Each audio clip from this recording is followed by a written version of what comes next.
Baccalauréat Métropole 2021, mission sur la Lune. L'année 2019 a marqué le 50e anniversaire de la mission Apollo 11.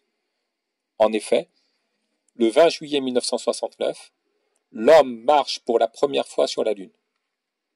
Le but de cet exercice est d'étudier différents aspects des missions Apollo 11 et 16, le décollage depuis la Terre, la mise en orbite autour de la Lune et une expérience de détermination de la valeur de l'intensité de la pesanteur lunaire. Nous avons à gauche l'équipage de la mission Apollo 11 en 1969 et à droite l'équipage de la mission Apollo 16 en 1972. La constante de gravitation universelle vaut 6,67 fois 10 puissance moins 11 mètres cubes par kilogramme par seconde au carré.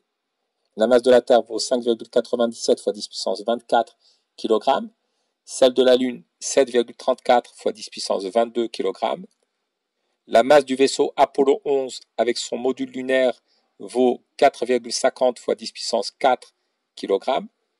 Le rayon de la Terre vaut 6370 km. Celui de la Lune vaut 1730 km. L'intensité de pesanteur terrestre vaut 9,81 mètres par seconde au carré. Petit 1, décollage depuis la Terre de la mission Apollo 11. La fusée Saturne V est composée de 3 étages contenant du carburant. Lorsqu'ils sont vides, ces étages se décrochent au fur et à mesure de la progression de la fusée. Le 16 juillet 1969, la fusée Saturne V décolle de Cap Canaveral en Floride en emportant l'équipage et le vaisseau Apollo 11 sur lequel est fixé un module lunaire. Elle met en orbite le vaisseau Apollo 11 qui effectue alors 1,5 tours autour de la Terre afin de permettre la vérification de tous les paramètres du vol. Le vaisseau Apollo 11 est ensuite transféré sur une nouvelle trajectoire grâce au dernier étage de la fusée qui va le mener à proximité de la Lune. Pour toute cette partie, l'étude est effectuée dans le référentiel géocentrique dont l'origine est le centre de la Terre et dont les axes pointent vers des étoiles fixes. Le référentiel est supposé galiléen. La valeur de la vitesse du vaisseau Apollo 11 sur son orbite, supposée circulaire de rayon 6560 km, vaut V1,10H égale à 7,79 fois 10 puissance 3 mètres par seconde. Calculer la valeur de la durée passée en orbite terrestre par l'équipage dans le vaisseau Apollo 11. Le vaisseau Apollo 11 effectue 1,5 tours autour de la Terre à la vitesse VH égale à 7,79 fois 10 puissance 3 mètres par seconde. Le périmètre de l'orbite terrestre est égal à 2 fois pi fois le rayon de l'orbite. La distance parcourue par le vaisseau Apollo 11 en orbite terrestre correspond à 1,5 tours. Elle vaut donc 1,5 fois 2 pi fois le rayon de l'orbite. La vitesse du vaisseau étant égale à la distance parcourue divisée par la durée passée en orbite terrestre, nous en déduisons que la durée ΔT passée en orbite terrestre est égale à la distance parcourue divisée par la vitesse du vaisseau. La distance parcourue vaut 1,5 fois 2 pi fois le rayon de l'orbite. Nous devons exprimer le rayon de l'orbite en mètres, la vitesse en mètres par seconde. La durée passée en orbite terrestre est donc égale à 7900 secondes, ce qui correspond à 2 heures 12 minutes 17 secondes. La valeur de l'énergie potentielle de pesanteur du vaisseau Apollo 11 en orbite terrestre est E indice P égale à moins 2,74 fois 10 puissance 12 joules. L'origine de l'énergie potentielle de pesanteur étant prise nulle à grande distance de la Terre. Calculer la valeur de l'énergie cinétique du vaisseau en orbite terrestre. L'énergie cinétique du vaisseau est égale à 1,5 fois la masse du vaisseau fois la vitesse du vaisseau au carré. La masse du vaisseau doit être exprimée en kilogrammes, la vitesse en mètres par seconde. L'énergie cinétique du vaisseau vaut 1,37 fois 10 puissance 12 joules. En déduire la valeur de l'énergie mécanique du vaisseau en orbite terrestre. L'énergie mécanique du vaisseau est égale à la somme de l'énergie cinétique et de l'énergie potentielle de pesanteur. Elle vaut donc moins 2,74 fois 10 puissance 12 plus 1,37 fois 10 puissance 12, c'est-à-dire moins 1,37 fois 10 puissance 12 joules. La valeur de l'énergie mécanique initiale du vaisseau avant le décollage est égale à moins 2,81 fois 10 puissance 12 joules. Déterminer l'énergie minimale que doit fournir Saturne V pour mettre en orbite terrestre le vaisseau Apollo 11. Conclure, sachant que la fusée Saturne V est un lanceur qui a la capacité de fournir une énergie de l'ordre de 5 fois 10 puissance 12 joules pour mettre un corps en orbite autour de la Terre.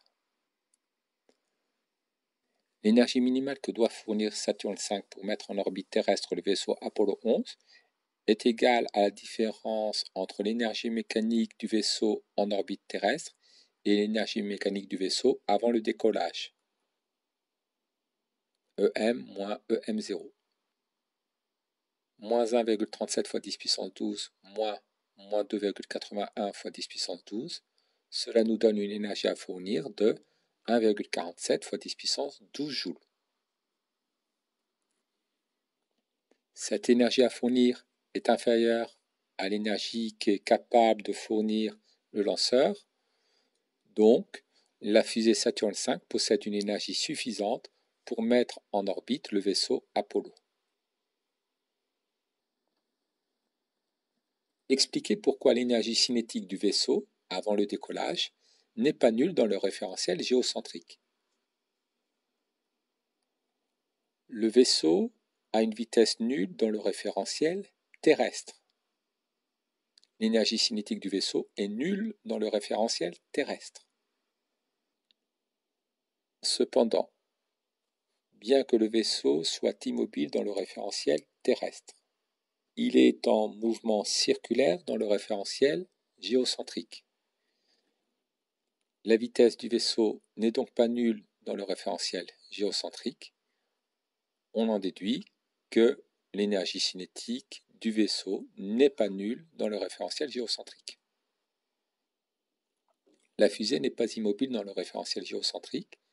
En effet, elle est animée d'un mouvement circulaire uniforme dans son référentiel. La fusée est immobile dans le référentiel terrestre. Donc l'énergie cinétique de la fusée est nulle dans le référentiel terrestre. Par contre, elle ne l'est pas dans le référentiel géocentrique. Petit 2. Michael Collins en orbite autour de la Lune lors de la mission Apollo 11. Le vaisseau Apollo 11 se trouve au voisinage de la Lune à une altitude H indice L égale à 110 km par rapport au sol lunaire. À cet instant, le module lunaire se détache du vaisseau, emportant à son bord les deux astronautes Buzz Aldrin et Neil Armstrong vers le sol lunaire. Le troisième astronaute, Michael Collins, reste seul en orbite dans le vaisseau qui est animé d'un mouvement supposé circulaire uniforme dans le référentiel d'études centré sur la Lune et supposé galiléen. Libéré de son module, le vaisseau possède alors une masse M2 qui n'est plus que de 30 000 kg environ. Les deux astronautes restent 21 heures et 36 minutes sur le sol lunaire. On note petit n, un vecteur unitaire choisi dans la direction vaisseau, centre de la Lune, et dans le sens du vaisseau Apollo 11 vers la Lune. On considère que le vaisseau n'est soumis qu'à l'attraction de la Lune. En appliquant la deuxième loi de Newton, déterminer l'expression du vecteur accélération petit a du vaisseau Apollo 11 à l'altitude H indice L dans le référentiel d'étude.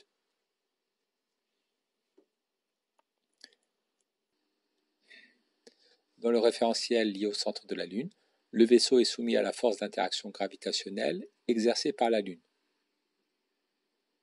Appliquons la deuxième loi de Newton au vaisseau dans le référentiel lunocentrique supposé galiléen.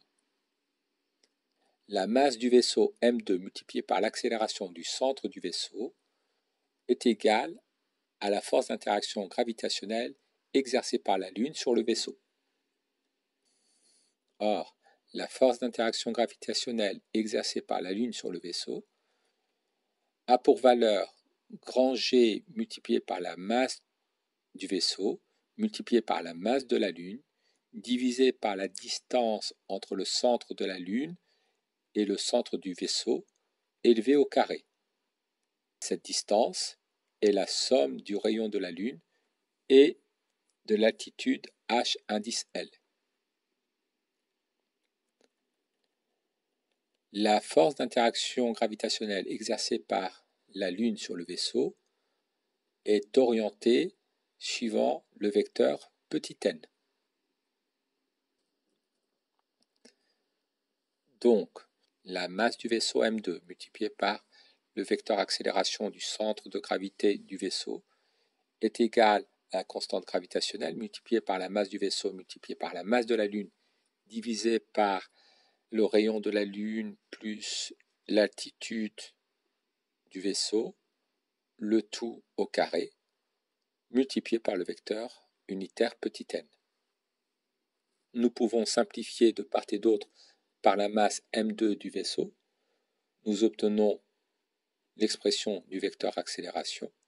Le vecteur accélération est égal à la constante gravitationnelle multipliée par la masse de la Lune divisée par la distance entre le centre de la Lune et le centre du vaisseau élevé au carré, multiplié par le vecteur unitaire petit n. Montrer que la norme de la vitesse v du vaisseau Apollo 11 à l'altitude h indice L a pour expression v égale à racine carrée de g fois ml divisé par rl plus hl. Reprenons l'expression du vecteur accélération. Le vecteur accélération est orienté selon le vecteur unitaire petit n. Le vecteur accélération est donc réduit à sa composante normale. La composante normale du vecteur accélération est égale à grand G fois ml divisé par rl plus hl au carré. L'accélération normale est égale à la vitesse du vaisseau au carré divisé par le rayon de la trajectoire. Ici, l'accélération normale s'écrit v au carré divisé par rl plus hl. Nous pouvons simplifier de part et d'autre par rl plus hl. Nous obtenons que la vitesse du vaisseau au carré est égale à la constante gravitationnelle multipliée par la masse de la Lune divisée par le rayon de la trajectoire rl plus hl.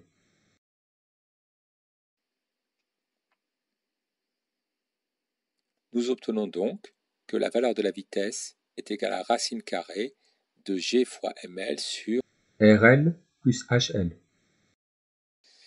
Calculer la valeur de la période de révolution t du vaisseau Apollo 11, puis déterminer celle du nombre de tours autour de la Lune qu'a fait l'astronaute Michael Collins pendant le séjour des deux autres astronautes sur la Lune. La période de révolution t du vaisseau Apollo 11 autour de la Lune est égale au périmètre de l'orbite divisé par la vitesse du vaisseau. Le périmètre de l'orbite est égal à 2π fois le rayon de l'orbite, RL plus HL. Remplaçons la vitesse par son expression, racine de g fois ml sur RL plus HL. La racine carrée d'une fraction est égale à la fraction des racines carrées. Divisé par une fraction revient à multiplier par son inverse.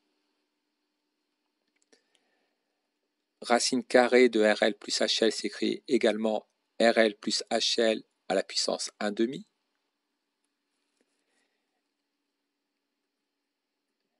RL plus HL s'écrit également RL plus HL à la puissance 1. Donc RL plus HL à la puissance 1 multiplié par RL plus HL à la puissance 1/2 est égal à RL plus HL à la puissance 1 plus 1/2, c'est-à-dire RL plus HL à la puissance 3/2. Donc la période de révolution du vaisseau autour de la Lune est égale à 2π fois le rayon de la trajectoire à la puissance 3/2 divisé par la racine carrée du produit G fois ml. Passons à l'application numérique. Pour cela, Les distances doivent être exprimées en mètres et les masses en kilogrammes. Nous obtenons une période de révolution égale à 7,09 fois 10 puissance 3 secondes.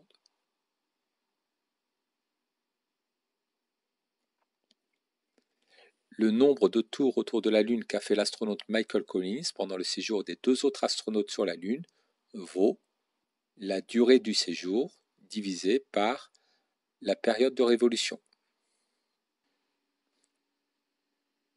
Exprimons la durée du séjour en secondes.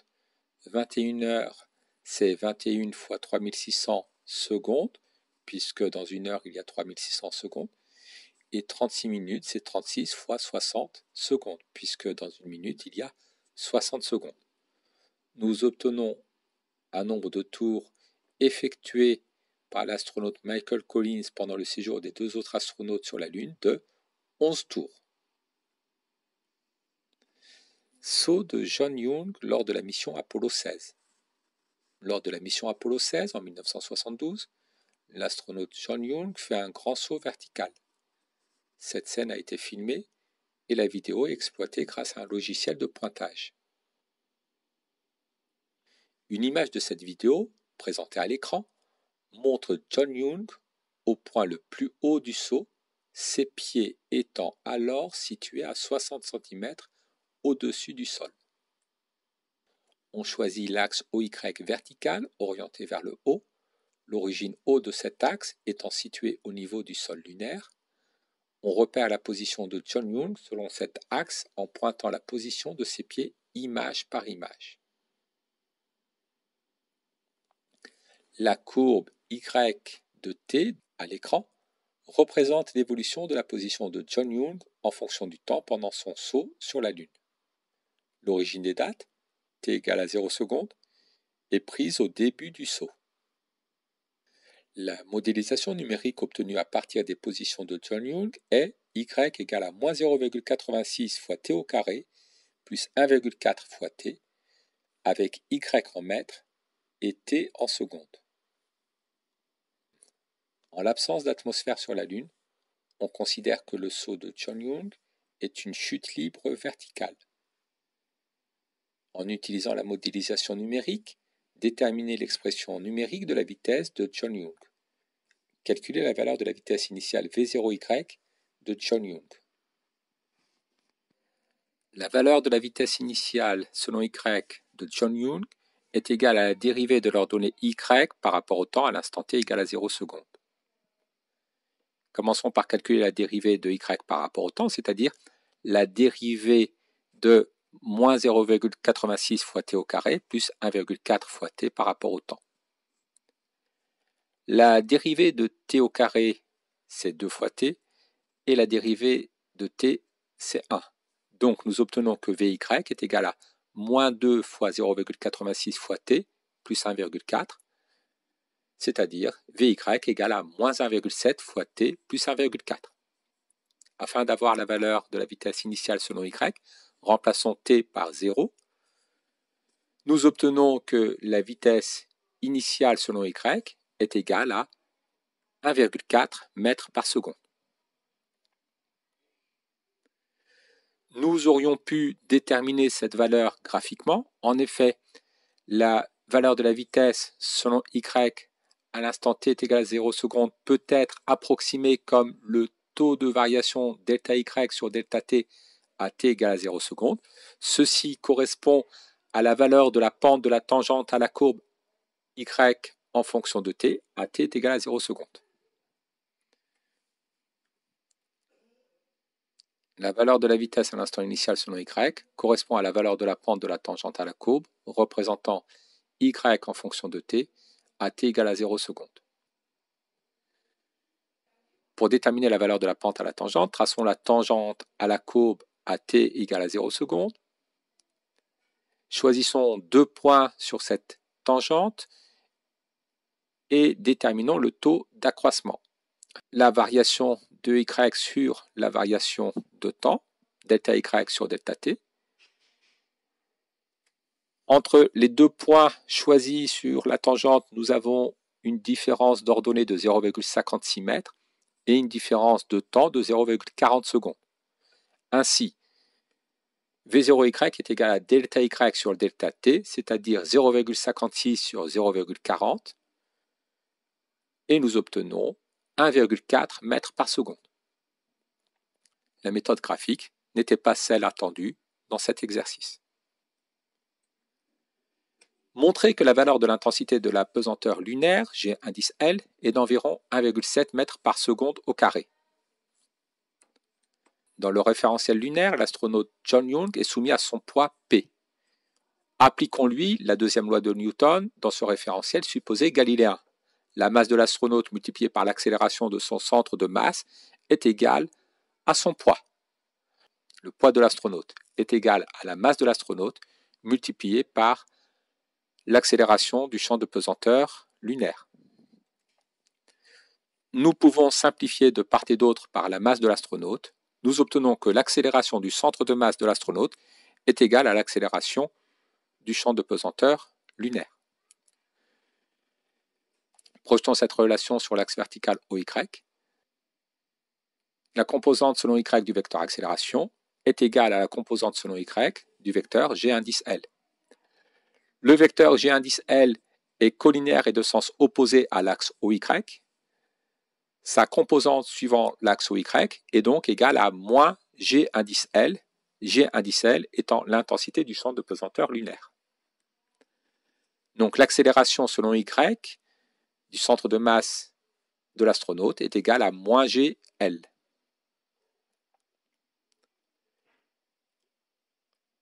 Déterminons autrement la coordonnée du vecteur accélération selon Y, en partant de la coordonnée du vecteur vitesse selon Y. Dérivons l'expression numérique de la vitesse Vy en fonction de t de John Young pour retrouver la coordonnée du vecteur accélération selon Y. La coordonnée du vecteur accélération selon Y est égale à la dérivée de la coordonnée du vecteur vitesse selon Y par rapport au temps. La coordonnée du vecteur vitesse selon Y est égale à moins 1,7 fois t plus 1,4. Dérivons cette expression. La dérivée de moins 1,7 fois t est égale à moins 1,7 et la dérivée de 1,4 est égale à 0. Nous obtenons que la valeur de la coordonnée du vecteur accélération selon Y est égale à moins 1,7 mètres par seconde au carré. D'une part, nous avons AY qui vaut moins G indice L, et d'autre part, nous avons AY qui vaut moins 1,7 mètres par seconde au carré. Par identification, nous obtenons que G indice L est égal à 1,7 mètres par seconde au carré. L'intensité du champ de pesanteur lunaire est 6 fois moindre que l'intensité du champ de pesanteur terrestre. John Young, avec son scaphandre, a une masse totale d'environ 150 kg, et il parvient pourtant à faire un saut vertical de 60 cm sur la Lune. Déterminer les valeurs de la hauteur et de la durée d'un saut vertical qu'aurait réalisé John Young avec son équipement sur la Terre avec la vitesse initiale V0y dans le cadre du modèle de la chute libre. Commenté.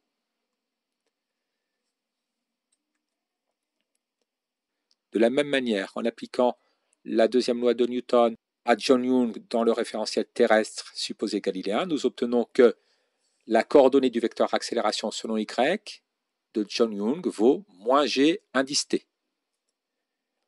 Intégrons cette expression pour obtenir la coordonnée Vy de T du vecteur vitesse de John Young. Moins Gt étant une constante, une de ses primitives est moins Gt fois le temps. Pour avoir toutes les primitives possibles, nous rajoutons une constante d'intégration. Grâce aux conditions initiales, nous déterminons que la constante d'intégration est égale à la valeur initiale de la coordonnée Vy du vecteur vitesse de John Young. Intégrons cette relation afin d'obtenir l'ordonnée y du centre de masse de John Young. Une primitive de moins gt fois t, c'est moins gt fois t au carré sur 2. Une primitive de v0y est v0y fois t. puisque V0y est une constante.